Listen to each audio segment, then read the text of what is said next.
Ada seorang sahabat bernama Thauban.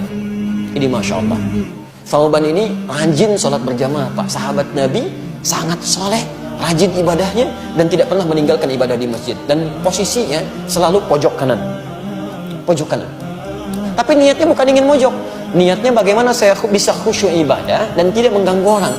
Karena biasanya posisi di pojok itu pada umumnya tidak banyak singgungan dengan orang lain. Tidak banyak singgungan dengan orang lain. Maka Masya Allah, maka ketika datang ibadah, ramai masjid dan sebagainya, sampai satu ketika, saya persingkat, dalam sholat subuh, beliau tidak datang. Ditunggu oleh Nabi. Sampai Nabi bertanya begini, kemana Thauban? Radhiyallahu ta'ala anhu. Kemana Thauban? Tidak ada yang tahu. Sampai ketahuan oleh Nabi itu. Jadi satu orang nggak datang aja, oleh Nabi ketahuan, di sebulan kemana nih? Nggak ada gitu. Tapi sahabat mengatakan, kami tidak tahu ya Rasulullah, kan? Apa yang terjadi? Ditunggu oleh Nabi. Saking seringnya sholat berjamaah, Nabi tidak ingin orang ini ketinggalan. Ditunggu sampai agak kemudian melewat, waktunya mulai berlanjut, diputuskanlah untuk dilakukan sholat. Ya, karena dikhawatirkan habis waktu subuhnya. Sholat ditunaikan, selesai menunaikan sholat, diputuskan untuk menengok sahabat tadi. Perhatikan, orang sering ke masjid, tidak ada di masjid, Nabi masih mengajak sahabat untuk menengok. Itulah jamaah. Anda tahu ketika menengok itu, ditelusuri jalan ke rumahnya, itu ternyata jarak yang ditempuh 3 jam. 3 jam. Nah, yang paling ingin saya sampaikan ketika ditengok, istrinya kemudian mulai keluar mengatakan, "Tufiya zauji." "Aina Thauban?" "Kemana Thauban?" kata Rasulullah SAW. Kata istrinya, "Maqad tuwfiya." Dia sudah wafat. Meninggal. Lalu Nabi berkata, perhatikan kalimatnya, apakah ada yang terjadi sebelum dia meninggal? Baik, ini yang harus kita catat. Apa yang terjadi? Kata istrinya, saya tidak merasa ada yang istimewa, tapi saya tidak memahami 3 kalimat yang diucapkan. 3 kalimat. Apa itu?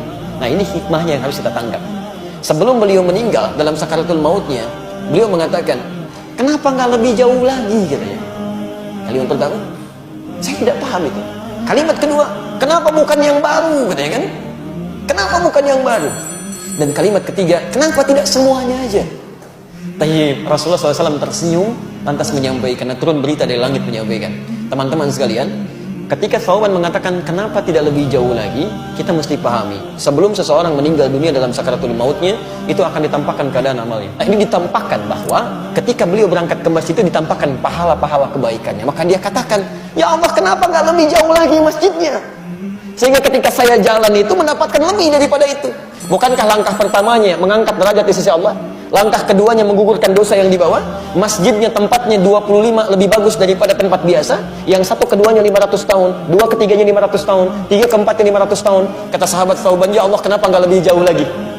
Yang kedua, ternyata ketika musim dingin beliau berjalan, beliau menggunakan pakaian double.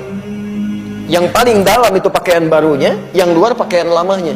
Di jalan bertemu dengan seorang kedinginan, maka dilepaskanlah pakaian yang luar yang lamanya, dipakaikan pada orang tadi supaya tidak kedinginan. Ketika ditampakkan pahalanya, beliau berkata, ya Allah, kenapa bukan yang baru yang dulu saya pernah berikan? Kenapa bukan yang baru? Allahu Akbar. Dan terakhir mengatakan, kenapa bukan semuanya?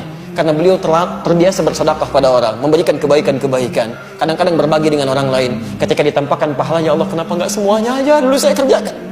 Ada penyesalan dalam jiwanya.